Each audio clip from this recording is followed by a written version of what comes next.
River Islands in Lathrop. Let's welcome in 20-year NBA veteran Charles Oakley, played 10 years for the Knicks. Charles, thank you so much for joining us, man. Really appreciate it. No problem. Thank you, guys. All right, I got to start out here. Well, man. The boy that you're talking to right here played Division III basketball. How come you played? Too, so. Yeah, what? You had no offers coming out of Cleveland in high school? Yeah, I did. There was a lot of stuff going on. I had to get out of the state, so I had Ohio State. I had some offers. Did you? My sister went to Ohio State. Got a lot of family. Yeah, I just went to Union. I wanted to get away. Ohio State was too close because I've seen a few other guys went to like school close by, come home every other weekend, end up getting in trouble. So gotcha. I went 8 hours away, so I wasn't going to come home every other weekend. Hey, Oakley, you're the man. I got to tell you this, man. I'm a 70s baby, and when I see the number 34 on the basketball court, I think about you. It's why I wore it. I don't want to be messy, so I'm going to get to the nitty-gritty. It's awesome that the Knicks are in the finals, but I hate how, the owner, Dolan, treated you. Can you just walk us through how you're feeling about your team, that you gave blood, sweat, and tears for in the finals? But also, has that relationship gotten any better? Well, I'm happy for the fans in New York. They've been waiting for this moment since 99 when they went to the finals, and they back there. They got a new president. Rose came in there and changed things around. Jalen Brunson signed a free agent from Dallas. That was the biggest win, and I think it's like a championship to get him on that team, what he's been doing over the last 3 years, and all uphill, just putting the team on his back and just being a great leader and a great guy for the city. So I'm just glad he's there. Charles, how much of a shot do you give the Knicks? I give them a big shot. I mean, you see how they've been playing. I know the East is weak, but I think the chemistry on the team with how they've been flowing in the last 2 rounds, sweeping Philly and sweeping the Cavs. I mean, I know that, this NBA, anything can happen, but when you sweep 2 teams like that, I mean, I don't care how bad they are, but you got something going, you got something clicking, the bench playing well, and Mike Brown and the staff doing a great job with the team. Charles, I got to ask you about, Becky Hammond said it, Draymond kind of backed her up, and we're out here in the Bay, obviously 4 titles by the great Steph Curry. I call him a small guard. What are your thoughts on Brunson and people saying, oh, you can't win with your guy being that size? I think that's BS. What are your thoughts on that? Well, they criticize a lot of guys about this and that, and they criticize a guy who put the work in. Sometimes when you put the work in, like in Dallas, you saw that when he got in the playoff, when someone got hurt, they gave him a chance to play. He haven't looked back since then. He signed a free agent for New York. And every year, the team got better and better. I was mad they got rid of Tibbs last year, but Mike Brown's coach who's been there and done that. But Brunson's showing that, hey, no matter what size you are, when you got skill and understand the game, IQ, and all them guys from Villanova on the team, he got his homies on there, and he's real comfortable. But he's just been doing a great job for the city of New York. I really give him a lot of praise. Charles Oakley joining us on 95.7 The Game. Played 10 years for the New York Knicks. All-star in 94. You can't tell I played 10 years, but go ahead. Look at my man. I'm about ready to drop dime on my partner because he said you're looking good, Oakley, and he likes that hair. Yeah, he likes that hair. Okay. Well, I'm getting old, but what's saying when you be real to yourself and people in life and understand. I talked to one of my aunts in Alabama, Aunt Elna, this morning about life and how we was raised, a grandfather, this and that. And I think that when I got to New York, the city was, they was hoping that, things can change. And we went to the finals, but we lost to Houston. And then went back in 98, 99, they lost. But like I said, it's like playing, this team is playing San Antonio, the team that last time the Knicks was in the final lost to. But I mean, I give him a good shot because, Brunson, I think OG's the wild cards for what he's been doing and since he signed with the Knicks, and Cat can do so much as a stretch 4 or 5, and all other guys just playing their parts, and especially Hart and the guys off the bench. Hey, Charles, I know you were a big fan favorite in New York, but we got something interesting happening out here in the Bay. The San Francisco Giants baseball team's really doing poorly, and they got a third baseman, Matt Chapman. The fans are coming down on him, and he's basically said that, it doesn't feel good when the fans turn their back on you, and I feel like they've done it really quickly.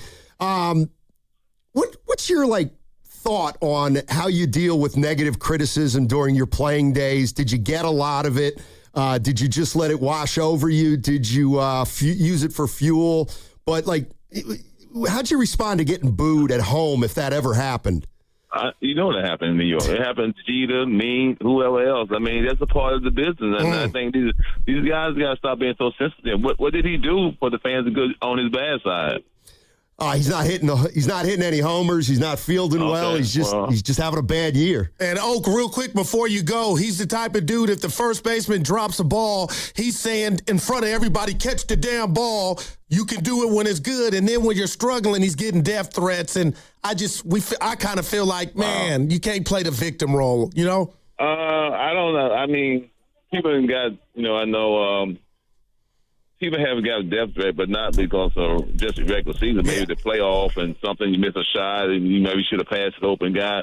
But, I hope things get better for him. And I got a situation myself in New York, but it's not the fans. It's the owner. So my thing is just, hey, hold your head up high, go back in the cage, work on your game, and stay positive. My thing, a lot of these guys, they talk, and you can't talk to the fans because the fans can't never lose because they got freedom. They ain't got nothing. They ain't getting paid. They can watch you. So you got to be humble and take it and know that, hey, when you don't play well, they gonna get on you. We've been booed before, so I wish him luck. But you got to stay humble though. Don't get in a war with the fans. You cannot win. I love that. Yeah. Hey, Charles, how Victor Wembanyama is a little bit different, obviously. But he's a lot different. What would you have to do if you matched up against bigger guys your whole career? Yes, I have. What would you do? Nothing. Just meet him at the 3-point line, free throw line. Make him work at all times. Don't let him have no time off. Especially, you get a chance.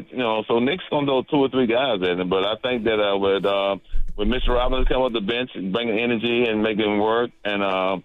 He's offense. He's skilled. He blocks shots. He can pass. He got good IQ. So it's a problem, but I think the Knicks got enough guys to put on him and make everybody else beat him. Just don't let him beat you. Oak, I got to ask you this because me and my partner, we could start a fight right now, but you played with Michael Jordan for 3 years. You saw him, the Jordan rules with the Pistons, go to the hole and get hammered. I still feel like Curry doesn't get the whistle that other guys get, and he's phenomenal. But just what are your thoughts with the physicality in the league and what you're seeing? And just watching Michael go through that, and now with today's NBA where you got to go to a damn review if you blow on somebody.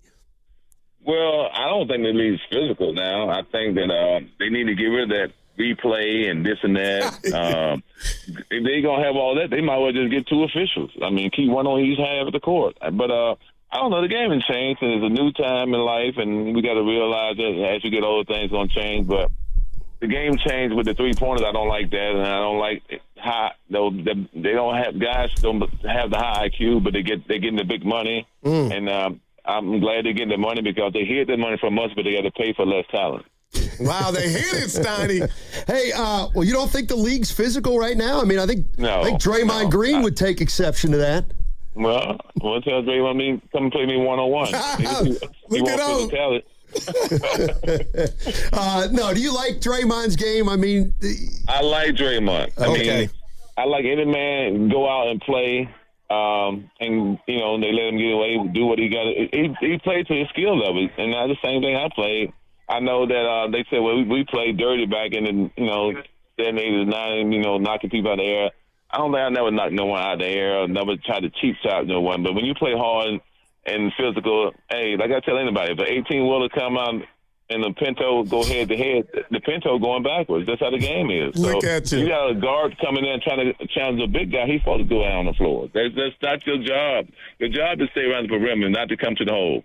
Oakley, I got to ask you this, man. The barbershops, the streets, and I feel like I represent them, so I'm going to ask you this question. SGA is incredible, already a champion, but I want your response to this. I feel like he lost something, and he lost something because I felt like a lot of his game, even this last series against the Spurs, was predicated on foul baiting. Did you see that? Is that too strong of a stretch? Because I don't like it. Well, I don't look at it like that, but when you win, you get ahead.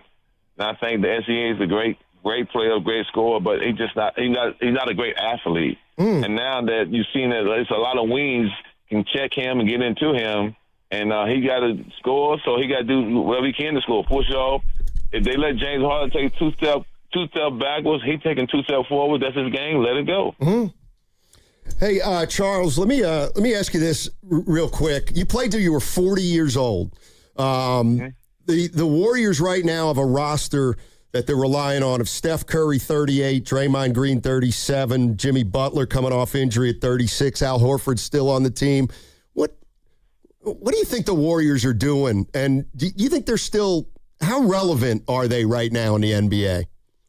Well, as long as you got Curry, you got a chance. That's what they're saying. But I think I said on a podcast with KG about 4 years ago, and it's going to come to a time in the NBA with LeBron, KD, and Curry. And now they on the back nine on number 16 and 17. And who's going to be the next one to step up for them three guys? What three guys in the NBA from the U.S. can step up like LeBron, KD, and Curry? Nobody. But my thing is, Curry still can play, LeBron still can play, and KD still can play. My thing is, you got to be on the right team. You can't be on a play-in team. You can't be the 7-8 seed. When you them type of guys, you 7-8 seed, it's time to retire. But they still can play. But it just NBA, the IQ is bad now. Wow. Oak, I got to ask you this because you brought up KG. It's funny.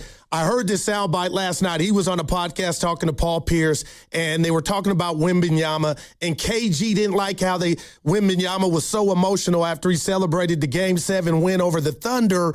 And I thought to myself, you're an OG. You played the game. Is there anything to that? He's young. He's a French guy. Tony Parker, other guys, they just different type of guys. So, but that does not take him away from what he do on the court every night. Okay. He's still a factor. He's still the top 3 best player in the NBA. And, so, hey, he came in and showed hard, and he talk up. I like all the stuff he do. So, more power to him. All right. Hey, look, what's your handicap now? Handicap? We got a score system here. 4 is the highest. That's a 4. I got you around a 14. A 14. Yeah, but I know, like I said, guys play hurt. Guys play in the game, play hurt, say, well, I was hurt, this and that. So I'm not having no excuse. So I'm going to try to keep working on my game. Maybe next year, this time we talk, maybe be like a 9 or 8. Okay. That is great. All right. I got to ask him this, Donnie. Yeah. The greatest Knick of all time to Charles Oakley. I'm going with Walt Frazier. Wow. Okay. Walt Frazier. If Patrick had a ring, I would put in second. But how Brunson put the team on the back, takes big shots, and what he's doing consistent, I'm putting Brunson number 2, Patrick 3, and Will Reed 4. Wow.